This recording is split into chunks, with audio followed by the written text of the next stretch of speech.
कि जिस तरह रियासत मदीना की ज़ुबान, वहाँ की कौमी ज़ुबान अरबी थी और उसी को सरकारी ज़ुबान बनाया है। अल्लाह ताला ने उर्दू पे ये अपना करम किया हुआ है कि ये अरबी की परतों है, अरबी का परतों है। इसके सबसे ज़्यादा असरात उर्दू ज़ुबान पे वो अरबी के हैं, फारसी की। तो इस तरह भी अगर रियासत मदीना इसमें बनना है, उसका मॉडल बनना है, तो उसके लिए भी उर्दू सबसे बेहतरीन ज़ुबान है। अंग्रेज़ी फ़न की ज़ुबान नहीं है। अब दुनिया की सारी ज़ुबानों में जो एडवांस ज़ुबानें हैं उनमें इल्म और साइंस मौजूद है।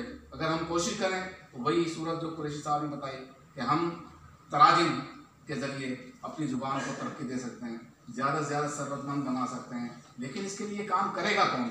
इस्तेदाद कहाँ से आएगी, सलाहियत कहाँ से आएगी, इसके लिए आम आदमी कहाँ से आएगी? अगर HEC का चेयरमैन अगर वो ये मशवरा दे रहा हो कि वो उसकी फादरी ज़ुबान को तरजीह दी जाए, उसी लिबास को, उसी शक्ल सूरत को आप फरोग दें, तो फिर किस तरह आएगी? इन लोगों का मुहासबा करने की ज़रूरत है।